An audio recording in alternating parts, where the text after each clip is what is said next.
Honey Beez. Hello, I am Brandi Biviens, CEO and founder of Honey Beez Natural Hair Care.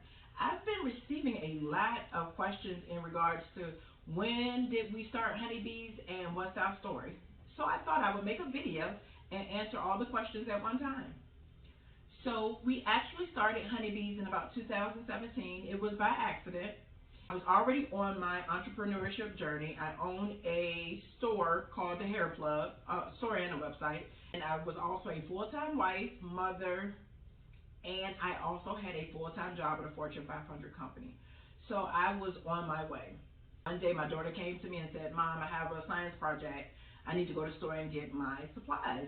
And so me waiting to the last minute as usual, I ran her to the store. We went inside the store. She got like all the stuff, that you need for a science project: poster board, markers, tape, glue. And then it was on something like wax and water. Not wax and water, oil and water, and how it mixes or how it doesn't mix. And so she needed a light oil and a heavy oil. So I said, well, let's get a coconut oil and an olive oil. So we received all of the products, went home, and I told her as I was cooking dinner that she could then complete her project. So after she completed her project, she had all this stuff left over, and me being the Aquarius that I am, said, we're not going to waste that. Let's use that for something.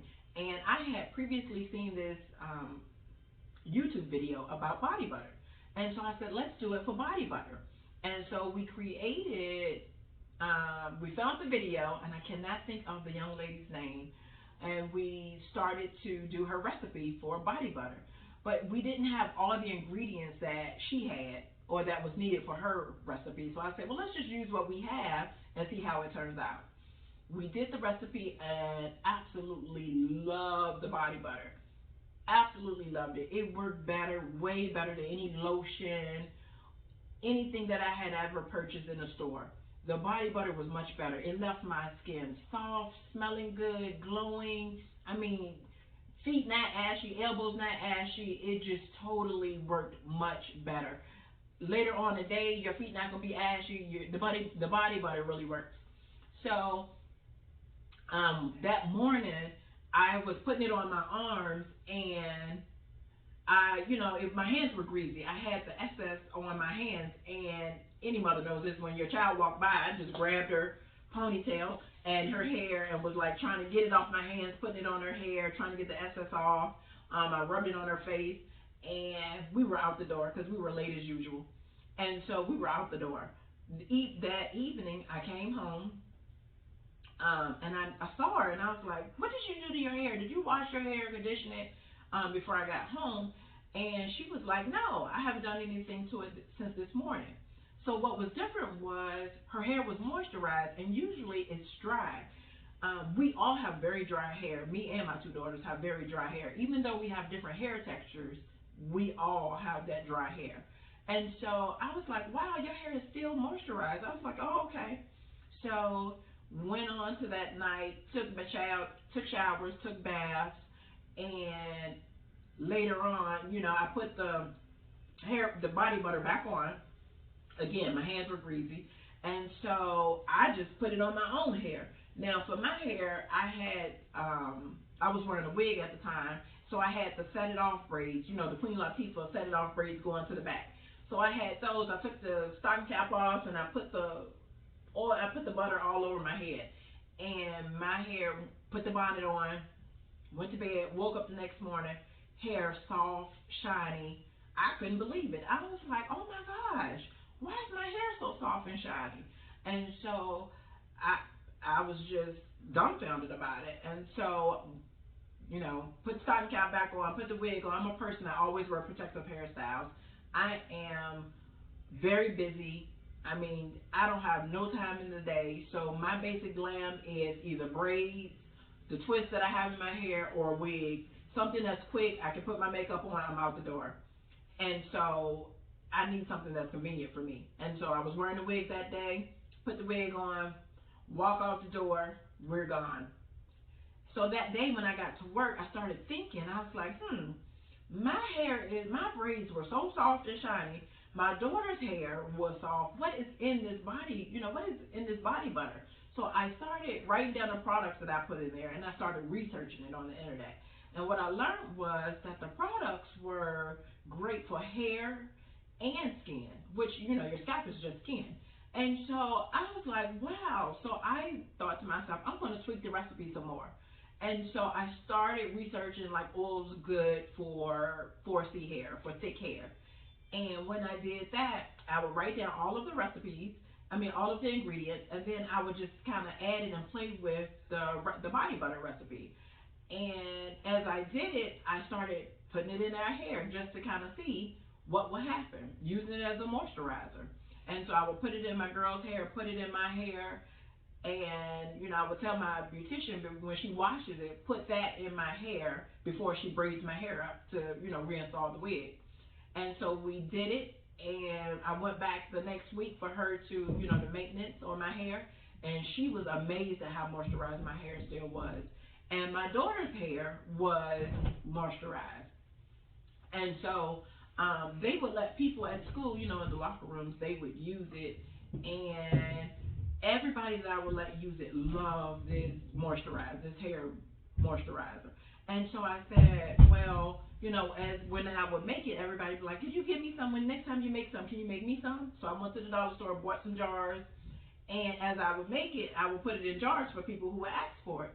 Everybody loved the hair moisturizer, the hair butter. And so it started becoming expensive. So I said, you know, I can't make it anymore for everybody because it's too expensive. And so people started saying, I'll pay you for it. Don't worry about it. How much is it? And I was like, you'll pay me for it? And they were like, yeah, we'll pay you for it. And I was like, why would you pay me for this homemade recipe when you can just go to the store and buy hair moisturizer? And everybody said, you know, because it works better than what I'm getting in the store. And that's when the light bulb went off. And I thought, okay. So I started making it and charging people, and the customers were coming back. And then I started receiving more customers. Word of mouth grew my customer base, and I couldn't believe it. And so I would make it, and I couldn't keep up with all the orders. So a friend of mine, she told me, she said, just put it on the website. You already have a website. Just put it on the website, and that way you can stay organized better. I put it on the website, and even more customers started buying it, to the point where I couldn't keep up with the demand. So I told everybody, stop ordering it, and what I would do was, when I make it, I'll let everybody know. I'll put it in my store, and you can come to the store and purchase it. And so that's what everybody started doing. And I would make, I started out making like 50, and that wouldn't last for longer than 2 days. And so I doubled it. I started making 100. And people were buying multiple because they didn't know when I would make it again. And one day, this older lady came to the store, and she said, she went to the same church as me, and she said, baby, you need to make a whole collection. You need to, you know, start with a shampoo and a conditioner. Add that to your list. And I said, I don't have time to make the body butter. I definitely don't have time to try to learn how to make a shampoo and a conditioner. And so I talked to my husband about it that night at dinner, and he was like, well, why don't you have time? Why don't you, you know, at least try? And so I said, okay. And so I started researching shampoos and going to the beauty supply stores and purchasing all these shampoos, doing, you know, using it on my hair, and trying to figure out what I like and what I didn't like. And so I would start, you know, researching, writing down stuff. Finally, I came up with what I did like and what I did not like. And I had all my ingredients that I wanted to use, and then I reached out to a chemist. But I discovered she wasn't African American. I wanted an African American chemist because she would understand my, you know, kind of like my problem and what the problem I was trying to solve. I wanted a shampoo that added moisture and left my hair feeling soft and not brittle, and I felt like an African American chemist would understand that. And so I found one, we started working together, and like maybe 8 months later, we had a shampoo and we had a conditioner. And I started giving samples out to people, basically trying to see if they liked it, if it was good, if it wasn't good, and people loved it and they wanted to order. And so I started making, so she created a formula for me. I started making it, and before long, I had a collection. My very first collection was a kids collection because majority of my customers were kids. And it's actually anybody can use it, but I focused it, marketed it to kids, and it's called Be Sassy, Honey Beez Be Sassy. I named it after my great niece Savannah, who is definitely an inspiration. She is very sassy, and we tried it in her hair, my hair, everybody's hair. It worked, and that's when Honey Beez Hair Care was actually created.